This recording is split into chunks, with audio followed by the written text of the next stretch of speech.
tangu nilipojiunga na Baraza la Maaskofu mwaka 1997 nikiwakuta wazee wakiwakilishwa hapa na Mhashamu Baba Askofu Mkuu mstaafu wa Arusha Baba Joseph Atireburu umekaa pale.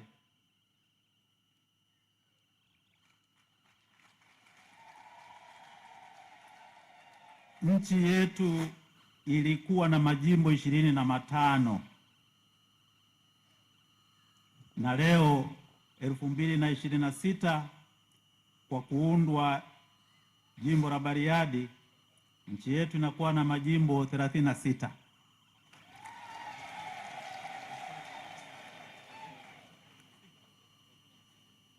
Kwa mahesabu yangu basi huenda ni zaidi ya hayo, lakini ninachotaka kusema kwa vyovyote, kuanzishwa kwa jimbo ni alama ya kukua kwa kanisa, ni alama ya kukua kwa imani, imani ambayo ni msingi wa matumaini yetu, ni alama ya ongezeko la waamini.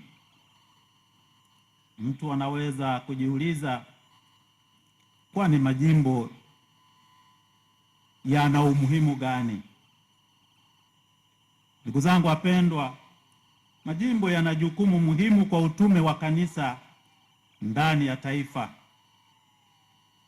Jimbo lina majukumu mengi yakiwemo utawala wa kanisa, uongozi wa kiroho, elimu na malezi ya makuhani, waamini, huduma ya kichungaji, uenezaji Injili, ushirikiano ili kukuza umoja na kushughulikia masuala mapana ya kijamii kama vile haki, elimu, huduma za afya na kadhalika, utetezi wa haki, amani na utu wa watu wote, kuunganisha imani ndani ya tamaduni mbalimbali.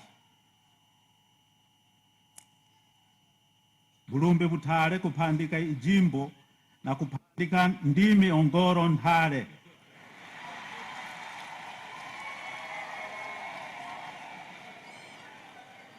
Mulungu amsugulile Rubango. Wapendwa taifa la Mungu, Bariadi inaanza vizuri sana. Kadiri ya taarifa tulizo nazo kwenye vitabu vyetu hivi, Bariadi inaanza na parokia 16 na parokia teule 2. Lakini tumeona hapa mapadre wana jimbo 34, lakini kuna mashemasi 3, kuna wana mashirika ya maisha ya wakfu mapadre 5, kuna watawa wa kike 20,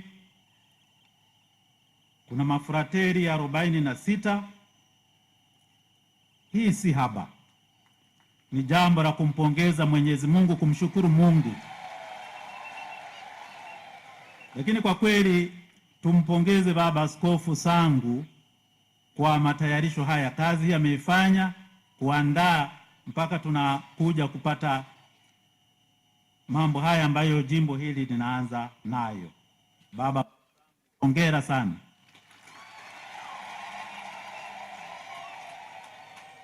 Kuanzishwa kwa jimbo hili kwa vyovyote kutawezesha ukuaji wa kiroho, manake fursa za huduma zitaongezeka. Waamini watapata fursa kubwa ya kufikia uongozi wa kanisa, kupata sakramenti, lakini kutakuwepo pia ugawaji wa madaraka kukidhi mahitaji ya watu. Lakini uongozi pia wa kiaskofu kushughulikia masuala muhimu ya kichungaji na kijamii kwa ufanisi zaidi. Kutakuwepo ushirikishwaji wa jamii ndani ya eneo ili kukuza huduma za kijamii, lakini kutakuza pia miito mbalimbali, kuimarisha kazi ya uenezaji Injili, kazi muhimu kabisa. Wapendwa taifa la Mungu, jina Prosper linabeba bahati.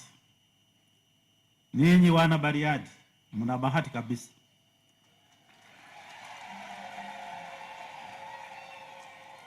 Jina Prosper kutokana na neno la Kinyantuzu prosperous, lamaanisha mwenye bahati, mwenye mafanikio, mwenye kustawi. Ndugu zangu wapendwa, Mungu amemtuma kwetu Baba Askofu Prosper alete mafanikio chanya, alete ustawi katika nyanja mbalimbali za kimaisha, kiroho na kimwili. Baba Prosper, jina lako linaashiria kuleta matumaini au bahati nzuri hapa Bariadi. Ukipewa ushirikiano mzuri na wasaidizi wako na wadau wengine katika shamba la Bwana. Jana Baba Masondole alikutahadharisha uwe na watu wanaokuzunguka hapo wazuri. Natumaini waliusikia ushauri wako. Ndugu zangu wapendwa, leo tunapokusanyika kusherehekea kusimikwa kwa askofu wetu mpya, tunafurahi kuadhimisha sikukuu ya Mtakatifu Yosefu, mume wa Bikira Maria.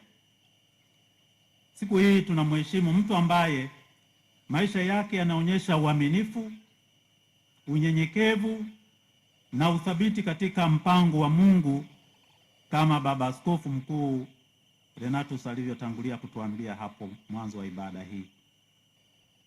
Mtakatifu Yosefu, baba wa kidunia au baba mlishi kama anavyoitwa wa Yesu, na mume mwaminifu wa Bikira Maria, anatupatia mfano wa uongozi wenye kutia moyo ambao unatufaa hasa tunapomkaribisha Baba Askofu wetu mpya katika nafasi hii muhimu hapa Bariadi.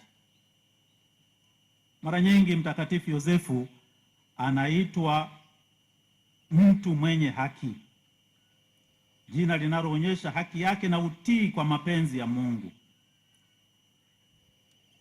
Ni ajabu, katika Injili tumesikia Yesu alimtii. Yesu aliwatii wazazi wake, wazazi wa kibinadamu hao. Lakini kwa hakika Yosefu ni mwenye utii kwa mapenzi ya Mungu. Tunaona jinsi Yusufu kwanza alivyoitika habari za kimuujiza za ujauzito wa Maria, si kwa hasira au mashaka, lakini kwa imani kubwa na uaminifu katika mpango wa Mungu. Alikubali nafasi yake katika historia ya wokovu kwa utulivu, akijua majukumu makubwa yaliyo mbele yake. Baba Askofu Prosper Limo, ninahisi ulipoambiwa sasa unakuja kupewa jimbo kutoka Arusha ulishtuka kidogo, pamoja na kwamba ulishakuwa askofu, lakini bila shaka ulishtuka kwamba sasa mzigo unaenda kuubeba mwenyewe. Kule Arusha ulikuwa unamsaidia mzee wa Arusha pale, Baba Amani, sasa unakuja kuubeba mwenyewe mzigo. Mhashamu Baba Askofu, unakuja kutimiza mpango wa Mungu wa wokovu hapa jimboni Bariadi. Huji kutimiza mpango wako. Mimi nakuona ukifanana na Mtakatifu Yosefu kama mtu wa haki, mpole na mnyenyekevu. Huyu baba ni mpole lakini ni chuma. Wana Bariadi, kaa tayari kunyooshwa. Lakini baba, utakuja kukutana na watu pia wasiotaka kusikia. Ukisimamia, ukihubiri, ukitetea Injili ya haki na ukweli wa Mungu kama msingi wa amani na maisha bora, maisha adilifu, maisha yanayompendeza Mungu, kama vile ilivyokuwa kwa Yosefu akikumbana na wakina Maherode wale. Unakuja kukutana na mazingira ya aina mbalimbali ya vizingiti pia katika utume wako. Ushauri wangu wa kwanza kwako, Baba Askofu, mtumaini Mungu wala sio binadamu. Ukuja kufanya kazi ya kumfurahisha binadamu. Wewe umepata kibali kwa Mungu uwe mchungaji mkuu hapa Bariadi. Hivyo zingatia uhosia wa Mtume Paulo kwa Watesalonike anaposema, kwa maana maonyo yetu sio ya ukosefu wala ya udhaifu, ya uchafu wala ya hila, bali kama vile tulivyopata kibali kwa Mungu tuwekewe amana Injili, ndivyo tunenavyo, si kama wapendezao wanadamu, bali wampendezao Mungu anayetupima. Kwa sababu creativity ni kufanya jambo lile lile wakati mwingine, lakini kwa namna tofauti. Leo tunatumia Royco kama ulivyoona. Hadi ya 4. Kama ambavyo Paulo hakuwa na maneno ya kujipendekeza wakati wowote kwa maneno ya juu juu, wachungaji hatupaswi kuficha lolote ovu wala kutafuta utukufu wa wanadamu. Sisi tunautafuta utukufu wa Mungu. Ndilo hilo umekuja kulifanyia kazi, Baba Limo. Wana Bariadi, siwatishi kwa ujio wa askofu wenu mpya wa kwanza, lakini kama Paulo mtume anavyomhimiza na kumshauri baba yenu huyu awe mpole katikati yenu, awe mlezi akiwatunza kama watoto wake mwenyewe. Basi Baba Limo, fanya yote hayo kwa moyo wote kwa sababu ya Bwana na si kwa ajili ya mtu. Hilo tumekumbushwa jana katika somo la masifu ya jioni, Paulo mtume kwa Wakolosai. Fanya yote hayo kwa moyo wote kwa sababu ya Bwana, si kwa ajili ya mtu.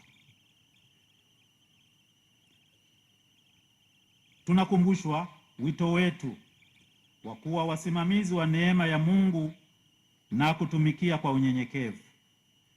Mtakatifu Paulo katika barua yake kwa Wakorinto anazungumzia karama mbalimbali zilizotolewa kwa kanisa kwa ajili ya kujenga mwili wa Kristo. Kama askofu, jukumu lako litakuwa kuongoza na kulea karama hizi ndani ya jimbo la Bariadi. Una wito wa kushirikiana na makuhani, walei na washiriki wote wa kanisa, lakini na wadau wengine wote, tukitambua kwamba sote ni sehemu ya mwili mmoja na kila mmoja akiwa na jukumu la kipekee la kutekeleza katika kutimiza utume wa Mungu. Mashamba Baba Askofu Limo, unapoanza safari hii, kumbuka kwamba mfano wa Mtakatifu Yosefu uko mbele yako kila wakati. Kama Yusufu, umeitwa kuwa mlinzi wa kundi lako, mchungaji anayejali mahitaji ya kiroho na ya kichungaji ya watu wako. Katika ulimwengu ambao mara nyingi umejaa mashaka, basi uwepo wako utaleta faraja na matumaini. Uongozi wako utawatia moyo wengine kufuata njia ya Kristo, kujenga jumuiya za Kikristo na kuwa mawakala wa haki, amani na upatanisho. Leo tunatafakari pia umuhimu wa familia, kama Mtakatifu Yosefu alivyoonyesha katika utunzaji wake kwa Bikira Maria na Yesu. Mesikia anahangaika kumponya mwana Yesu wakati anawindwa na Maherode. Katika ulimwengu wetu wa kisasa, familia ni kitengo muhimu kinachounda jamii zetu na kuakisi upendo wa Mungu. Baba Askofu, unao wajibu wa kuzitia moyo familia zote ili zikue katika imani na upendo, zikimtafuta Kristo pamoja kama ile familia takatifu ya hapo Nazareti. Ushauri wangu kwako Baba Askofu Limo ni huu. Leo unatangaza kuwa umekuja kuwa mtumishi asiye na faida, kwa sababu utafanya tu kile unachopaswa kufanya. Haya sio wosia wangu, bali wosia wa Yesu kwa wafuasi wake. Alisema, vivyo hivyo nanyi mtakapokwisha kuyafanya yote mlioagizwa, semeni, sisi ni watumwa wasio na faida, tumefanya tu yaliyotupasa kufanya. Injili ya Luka sura ya 17 aya ya 10. Ndugu yangu, hivyo ndivyo tulivyo maaskofu Katoliki. Unakuja kuhubiri hapa, utafundisha, utatakatifuza, utajenga shule, utajenga hospitali, zahanati na hata nyumba ya askofu. Huenda ukabadilisha sijui. Utaona matayarisho yaliyofanyika hapo. Huenda ukawaza kutengeneza kitu kikubwa zaidi. Itakuwa yote mazuri.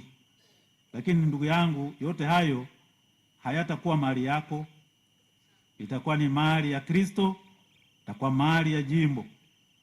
Na muda ukifika, wala hutamrithisha ndugu yako chochote. Utayaacha yote hayo na kusepa kama ulivyokuja. Ndivyo anavyofanya pia Baba Sangu, pamoja na nguvu zake kuziweka hapa, kuweka yote hali yafanya. Sasa leo tayari ameambiwa tangu leo ni mwisho kukanyaga huku, aje kama mgeni. Basi hivyo ndivyo ilivyo. Ndugu yangu, moyo mkuu, lakini Kristo anakupa ahadi kama alivyowapa ahadi wafuasi wake. Anasema, hakika nawaambia, hakuna aliyeacha nyumba au mke au ndugu au wazazi au wana kwa ajili ya ufalme wa Mungu asiyepokea zaidi mara nyingi katika zama hizi na katika ulimwengu ujao uzima wa milele. Injili ya Luka sura ya 18 aya 29 hadi 30. Wana Bariadi, tunaposhuhudia uanzishwaji wa jimbo lenu, na wasihi muwe na moyo mpya wa kujitolea kama wana familia hii mpya ya jimbo la Bariadi. Kubalini kuongozwa, muimarike kiroho, mkisukumwa na nguvu ya kiroho itokanayo na kulipenda neno la Mungu, kuzipokea sakramenti, upendo wa Kikristo na kusali bila kuchoka. Askofu mkuu hapa amekazia hilo, kusali bila kuchoka. Mumpe ushirikiano mchungaji wenu mkuu, na mkifanya hivyo kwa hakika mtalijenga jimbo hili liwe safina ya uokovu kwa watu wote. Sisi kutoka pande zote za nchi hii na nje ya nchi tumekuja kuwaunga mkono, kusali pamoja nanyi, kuwatia moyo. Basi fanyeni kazi pamoja, muongozwe na Roho Mtakatifu kukuza kanisa ambalo limejikita katika mafundisho ya Kristo na kujitolea kwa hudumia wahitaji mbalimbali. Tuigeuzie mioyo yetu kwa Mtakatifu Yosefu na Mama Maria, tukiwaomba maombezi yao. Mwenyezi Mungu awaongoze. Mwenyezi Mungu ampe afya njema askofu wenu. Mwenyezi Mungu alibariki jimbo la Bariadi, awajaze nguvu, umoja na kujitolea kwa dhati kwa utume mnaokabidhiwa na Kristo leo. Ndugu zangu wapendwa, na tufurahie zawadi ya askofu wetu mpya, tukimheshimu Mtakatifu Yosefu, mlinzi wa kanisa Katoliki na mlinzi wetu. Mfano wake utupe msukumo wa kutekeleza miito yetu kwa uaminifu na upendo tunapoendelea na safari yetu pamoja kama kanisa. Tumsifu Yesu Kristo.